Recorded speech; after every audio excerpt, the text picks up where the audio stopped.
Alright, so this video is for those who would like to remove the head unit in a 2021 Elantra. This one's the N line, but it should work for all other Elantras too, maybe with slight differences. You're gonna need 10 mil for the battery, some kind of prying tools, and a Phillips head screwdriver. If you could, get yourself a stubby screwdriver, because that's going to come in when you're taking the screws out of this part here. Don't mind the car, it's dirty, we just got back from the beach. So obviously, first thing you're going to do is remove your negative terminal, because you're going to be disconnecting a lot of wires and you don't want to send any codes. Alright, so we're up on top of the dashboard now. Find this piece easiest to get from the passenger side. Right here, you want to take one of your pry tools, start in this corner here, get underneath it, and start working up these pieces. They're just popped into place.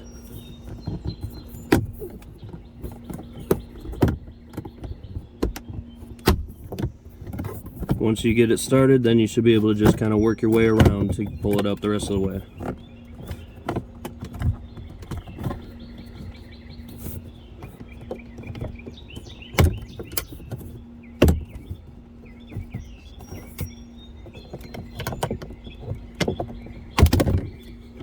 Now underneath here, you have one of your sensors. Go ahead and unplug that and set this piece aside. Now right here, you got yourself a Phillips head screwdriver or a screw. Go ahead and remove that.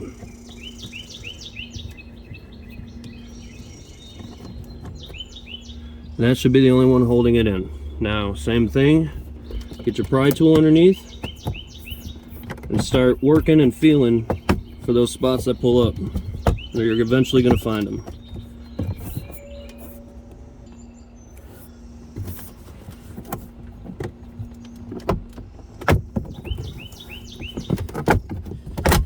Now the whole thing just pops up and out. Again, set that aside. Now we go over to the driver's side. Alright, on the driver's side now, first thing you want to start off with is your drive mode selector. On your normal Elantras, this is probably just a blank spot, but right behind it, see there's two screws. Go ahead and remove those. This is where one of the stubbies comes in, because as you can see, hitting the windshield, there's enough room for me to still reach the screw. It's just easier if you have a shorter one. Alright, now once you get those screws out, this part simply just pulls away and out. You don't need to disconnect this if you don't want to. You can make it easier. Now, next thing you're going to do, sorry about the finger, is remove this screw here, this screw here, and this one here to pull the gauge faces out. Alright, now that we have the screws removed, what you're going to want to do is drop your steering wheel down and out if you can. Should be able to. And then pop this plastic piece right here out. It's a little tight in there, so I use a pry tool to get that out, because it sits along the bottom edge right here and causes it to be held in place.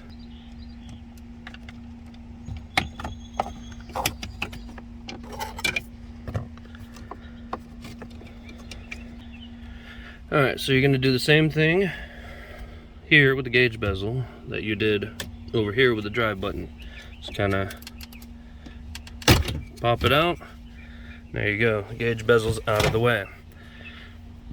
Now for this stereo specifically, I believe the standard Elantras might have fewer, I'm not sure.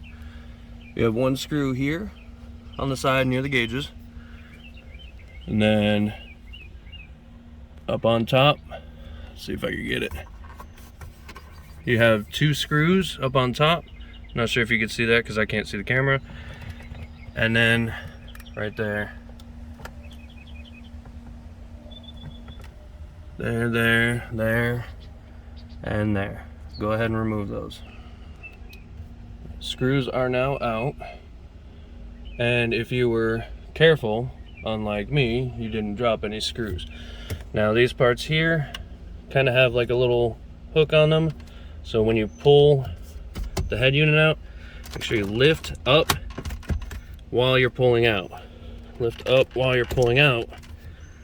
And the whole thing should wiggle out. There you go. Now your head unit's out. Now, one of the big things that it took me to figure out is which wires were which. Alright, so if you're looking at it from the top view here, obviously you've got antenna connectors, satellite connectors, all that kind of stuff. Underneath this yellow connector here, you have colored connectors. Now, the inside, it's 2 rows. The inside, closest to this other harness here, is your negative side. And the outside, closest to the passenger side, is your positive side. And the way it goes is the top 2 wires are the rear driver's side. Next ones are the front driver's side, then the front passenger side, and then the rear passenger side. The way I did it was I ran speed cable, the 9-in-1 cable. Let's see if we can see it. Yeah, right there. These cables here, they have all 9 cables, or they have all of the speaker cables plus your remote cable all wired in. And I tapped those into the ones coming out of the back of the radio to run back of the car into, well, actually to run down here into a line output converter. And then from there, I'll show you that in a second, the line output converter converts them to RCA connections that run back to the amp. And then from the amps, I have the speed cable run all the way back up through and back into the factory wire connections that I cut right here that run out to the doors. I'm only running a couple 100-watt amplifier for my door speakers, so the factory wiring that goes into all the doors and everything is more than adequate for that. If I was running for some reason, you know, a couple 1,000 watts through them, then I would go ahead and change the wires. But since these have the clip-in connectors into the doors, the easiest way is to just splice the connection, run your speed cable to a line out converter, your RCAs from the line output converter to your amp, and then from the amps back up to the rest of the wire that you cut off. And I'll show you the line output converter. Alright, so we're in the front passenger floor. Again, just got back from the beach. Alright, so underneath the mat here and underneath this carpet, there's a huge chunk of foam. So simply what I did was I ran the cables down, cut out a section of the foam, and ran my LC7 line output converter there. Now all the connections come into this side here. They're all labeled. You could choose, you could set it up kind of however you want. I have the main channel input as the front, the secondary or second channel input as the rear, and then all my RCAs are coming off here, front, rear, and subwoofer, because this has a built-in crossover to be able to allow you to run your subwoofer without having to run a third channel. Then you have your power, ground, and remote here. So power is run up through the car out to the battery. Ground I have run over here under this kick panel.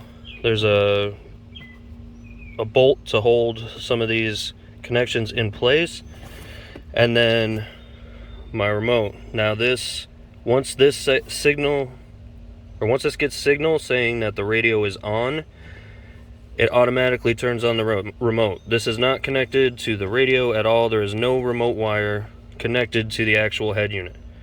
This gets the speaker signal from the radio into here, and it tells the unit to turn on, and then the remote wire runs back to the amp to tell the amp to turn on.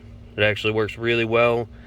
There's no delay at all that I could find in turn on. And then from here, the RCAs are run through the kick panels all the way back to the amps and back, and I have the power cable on the opposite side of the car so that there's no interference. Reinstallation is the exact opposite of removal, and I hope this helps somebody. Have a good day.